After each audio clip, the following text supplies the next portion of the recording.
at the end of the day, who's gonna look better than me? Like, nobody. Who's gonna look better than you? Nobody.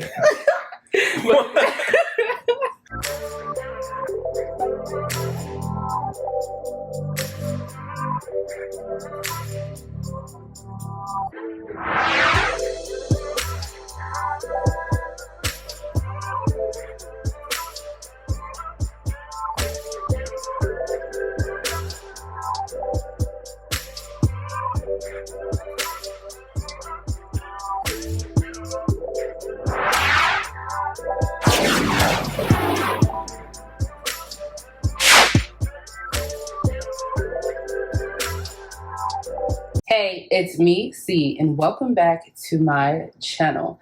Today, we are here to deliver episode 2 of our wedding series. And today, we're going to be talking all about what?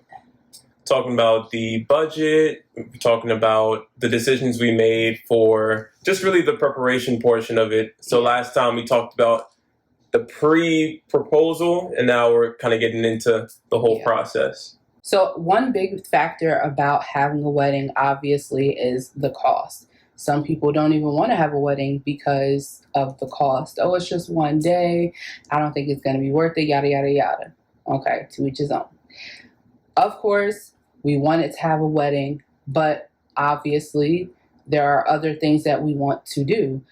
Buy a house and a whole bunch of other things, whether it be business, Matt's still in law school, all these different things. So of course we weren't going to sit here and spend a stupid amount of money on a wedding. Like, now, if that's what you want to do, that's your business, but that's just not what we wanted to do.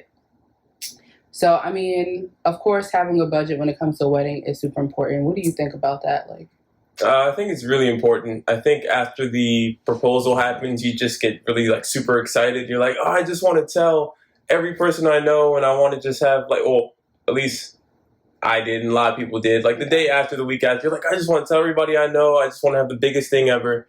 And then you realize, okay, no, this is how much it's going to cost per person. Mm-hmm. This is how many people are allowed, and the minimum and maximum in this venue. So there's different factors that come into it, and that's just with your guests. Now there's several other things, like I'm sure she can tell you about wedding dress shopping, and just a ton of different things. So we'll get into that.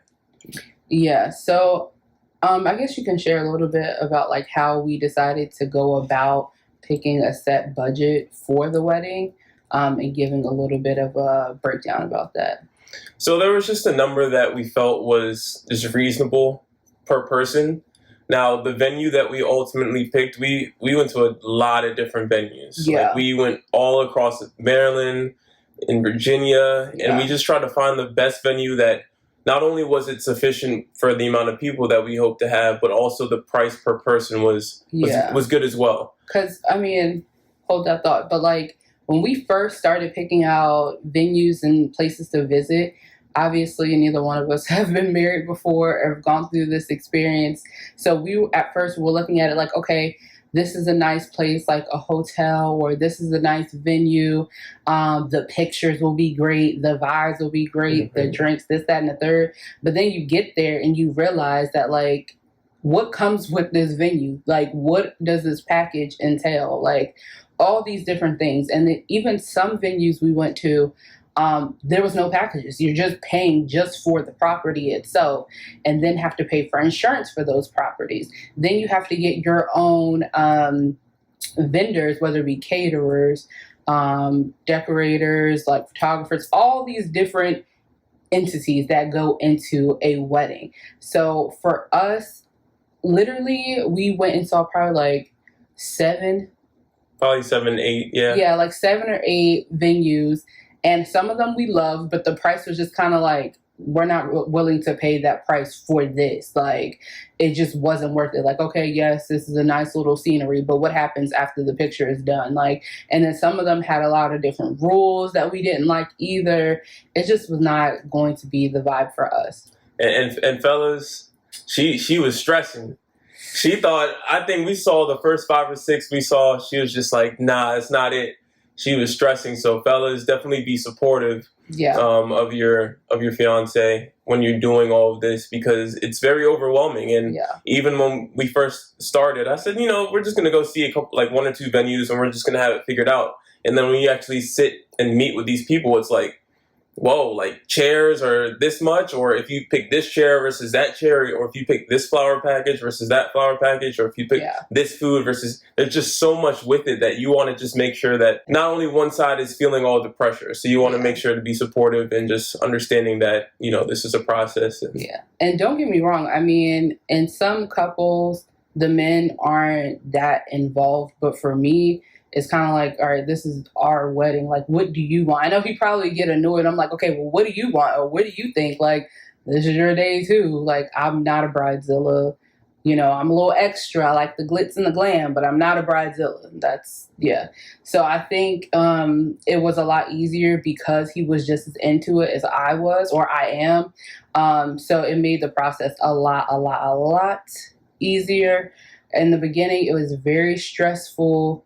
With most men, they just look at how much it costs, opposed to like, what are the details? And I mean, for both of us, you don't really think about how much stuff costs, like a chair. Like, I'm not paying $14 per chair. I'm just not doing that. Mm-hmm. So that was one thing to think about when you are setting your budget. Everything costs. The minute costs, the chairs cost, everything costs. With picking our location, we decided on Martin's West. Yes. It's in Baltimore. It's near Randallstown, Woodlawn area, so off of, I think, exit 17. Mm-hmm. So we just went there. I don't even know how we found. What originally happened was, obviously, we both were familiar with Martin's West, East, all the different locations. But for me, in the beginning, it was kind of like I wasn't paying attention to it just because it's so popular for a wedding and big events. I was kind of like, I kind of wanted something a little bit more exclusive. But once we started to see how much those exclusive locations cost and what they entailed, it was like, no, we ain't doing that. So at first we went to Martin's East, and it was nice, but it was an older property, number one. And number two, it was small. Like, for what we wanted to do with the space, it wasn't going to be what we wanted. Mm-hmm. So our director or whoever over there that gave us a tour and everything, he referred us to go right over to Martin's West. When we left there, he was like, listen, they don't close for another 45 minutes. Jet over there, meet with such and such, tour it. I know you guys. I know you guys are going to love it. So just go over there. We went there. The people were very, very nice, accommodating. They explained everything. And we toured it, and we were just like, okay, this is it. One of the big reasons why we went with the venue that we chose is because everything is included. Literally everything. The food is included. Decor is included. However, we won't really be using all of their decor just because I just wanted something different. But, if you wanted to do that, they had everything there for you to do that. You can talk a little bit about that too. Yeah, Martin's West, it was just great. Like the layout. So a lot of places, or some places, they either do food separately per person and then drinks separately, mm-hmm. or they do everything together. So one of the reasons why Martin's West was great for us is because they did everything together, and it just made it easier because it was mm-hmm. per person. Yeah. So once we found that out, it said, okay, you want this included, it's going to be an extra $6. You want this included, it's going to be an extra $15. You keep going down the list, and then it just gives you a price per person when you have everything included. Mm-hmm. So the calculation is just really easy, mm-hmm. and it's better like that because then okay, if I want to add this family or these 3 friends, mm-hmm. this is how much it's going to be per person. You just keep it moving. You don't have to contact them and say, well, this friend doesn't drink, but they're going to eat. This mm-hmm. friend's going to eat, not drink. So how much? It's stressful. You just want to... They made it a lot easier. So, for example, with the food, you get 3 passed hors d'oeuvres. You get an entree. And with the entree, a lot of places don't do this. A lot of catering businesses don't do this. We're doing what they call dual plates. So you can have steak and chicken. You can have shrimp and chicken. You can have shrimp and steak. You can have salmon and chicken, salmon and steak. So like our guests could literally pick what they wanted to eat. Because for me, and we'll get to like where to cut costs and where not to cut costs when it comes to wedding. But when it comes to food, music, and drinks, those are the three things you're not cutting costs with when it comes to a wedding, because those are the things people remember. Okay. Like, yes, the wedding is for you, but at the end of the day, if you're going to have a wedding in this grand old party, you want people to be able to experience it and have fun, a good experience at that. So we just weren't willing to have like a great venue but crappy food, like, Right. you know what I mean. And then as far as the drinks, it's open bar for 4 hours. For 5 hours. 5 hours, sorry, open bar for 5.5 hours. Oh yeah. 5.5 hours. So open bar for 5.5 hours. You get the dual plates, of course. Oh, the other thing we did decide on with our package was to have a dessert bar. You can either get your wedding cake through one of their vendors, which is a pretty awesome place in Baltimore, or you can have a dessert bar and you can do whatever you want with it. If you still want a cake, you can bring your own cake, or you can go through them, what have you. The linens they have, oh my gosh, like, yeah, they were nice. Yeah, we went through when we had our food tasting. We literally tasted everything that would be on our menu, and they gave us food to take home with us. And you know, we had our parents, our family there, and stuff like that too, and they really enjoyed the food. Yeah, I'm trying to think what else as far as the package goes. And with the liquor, yeah, it's open bar. Not only do you have like different liquors and drinks and stuff like that, but we also have a alcoholic slushy machine. That's going to be pretty cool. We do? Yeah, we do. Yeah. Yeah.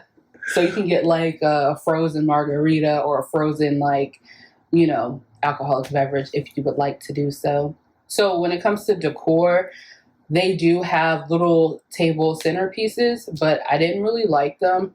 It's not that I didn't like them, but it wasn't enough pizzazz for me, if you will. So I'm still going to use them, but some of our tables will have those centerpieces. Like, I'm going to mix and match them. And later on in the series, I'll actually do another video as far as like decor and showing you guys what we did and how we did it. But, yeah, I'm trying to think. In the package, what else do we have in our package? Oh, uplighting. Did you guys know that a lot of venues do not have uplighting or lights? You have to ask the DJ to bring it. But our venue has lighting and uplighting. You can make the room whatever color you want. Blue, pink, purple, all these different colors, and it's included in the package. That was not an upcharge. So that was cool. What else is in our package that's different? I think we covered almost everything. I'm trying to think if anything's missing, but the package it was just. Oh, I did remember something. The chairs. So I don't know if you guys are familiar with like banquet chairs. I don't really like those. I wanted the Chiavari chairs. I wanted these chairs right here just because they give class and they give elegance, and that is what our wedding theme is all about.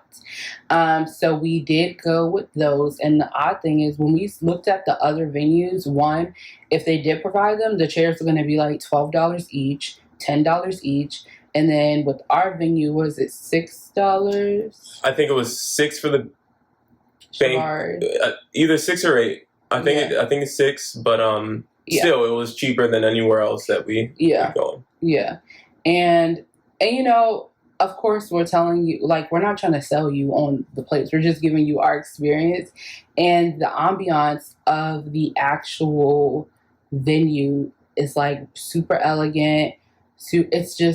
It's perfect. Like, they have these huge chandeliers that they're known for, to the point where, like, if someone's on the highway, you can see the chandeliers from the highway of the building. So that's pretty cool too. And with our wedding being Memorial Day weekend of 2021, Yeah. it's starting at 7. Mm-hmm. So, it's still going to be, getting a little darker outside. But when you see it, when we really get the show started, yeah, you see it dark and the chandeliers popping. It's just going to be a beautiful, beautiful thing to see. Yeah.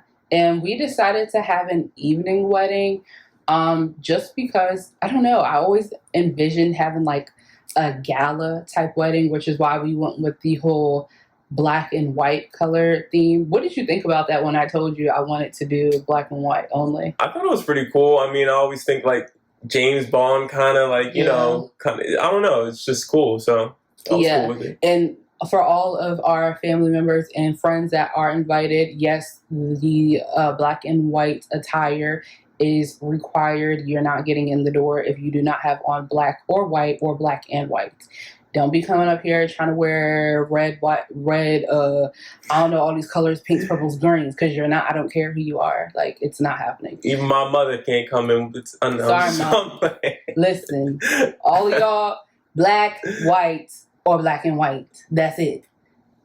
Anyway, so yeah, I just thought that theme would be super elegant. It would photograph well. Everybody looks good in black or white or black and white.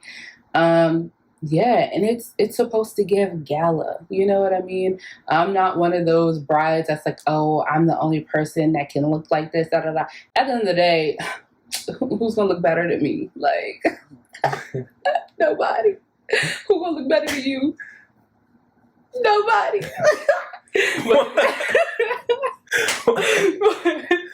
But no, like I always like think about it and like envision it, and I'm like, damn, we're gonna look good. It's gonna be a good time. Okay, so we talked about the importance of having a budget.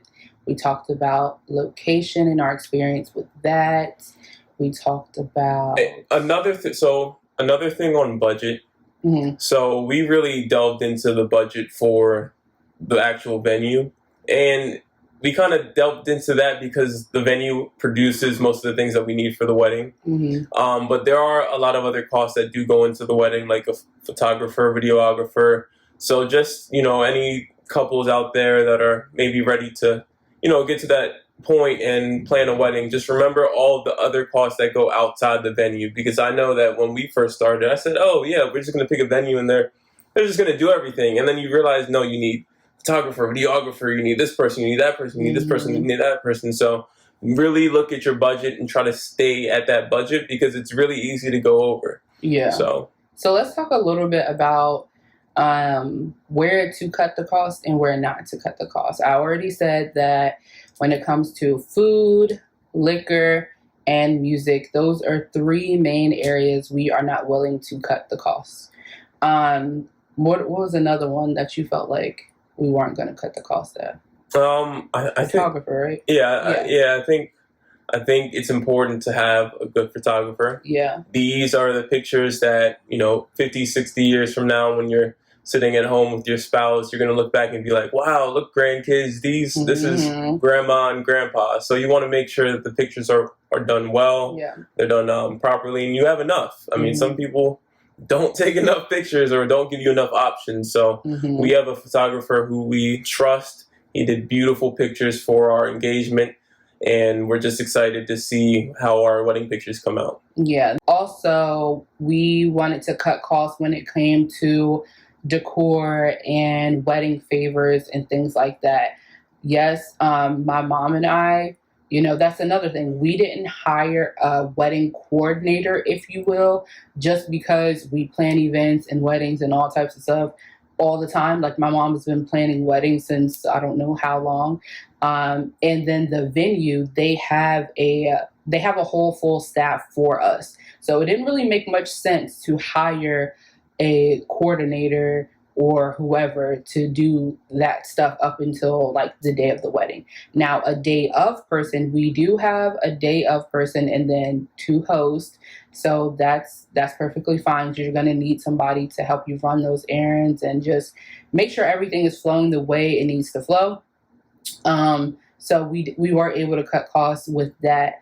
we were able to cut costs, like I said, with decor, because my mom and I were going to do a lot of the centerpieces and just extra add-ons for the ceremony together. And I'll make sure I, vlog that experience too. Where else did we cut costs? Also with attire, of course. Of course, everybody wants a beautiful wedding gown or tux and all these different things. However, I was not trying to spend over a certain amount of money for a wedding dress. If that's what you would like to do, that's perfectly fine. I just didn't want to do that. And I'll go into that when I do my wedding dress video. So, yeah, that's pretty much that. Where else did we say we can cut the cost on something? I think that pretty much sums everything up. Yeah. As are the times, there is COVID, so hopefully we won't have to make any additional changes. We're still 7 months out. We still have to listen to the guidelines and everything, what we can and can't have, the restrictions on the amount of people. So that's one of the big things we wanted to avoid when we first pushed it back. Not pushing it back again. No. But we do hope that we can celebrate with everyone the way we would like, and we can start our marriage off the way that we would like with this beautiful wedding. So keep your fingers crossed for us that COVID can go away. Yeah, or at least just give us a little wiggle room, But yeah, so that has been our experience with that part so far. Next episode, I believe we're going to get into the actual guest list and picking. Ooh. Yeah, we're going to get into guest list and bridal parties and all those different things as far as the who's who and the who's not at the wedding. We're going to do that. But if there are any like young couples or any couples out there that are going to get married soon, or just need, like, you guys want to talk about anything or ask us about our experience, feel free to DM us on Instagram. We do have a joint Instagram account just to keep everybody updated with our wedding plans and all those different things. So make sure you hit us up there if you would like to chat a little bit. Both of us have access to that account, so you can reach either one of us there or on our personal accounts. It doesn't matter. But yeah, so thank you for joining me. So happy to be here, guys. People love seeing you on the channel. They're just, I don't know, people just love relationship stuff, I guess. But yeah. But as always, make sure you turn that post notification bell on so you don't miss anything that I post. Thanks for watching, and I'll see you in the next video.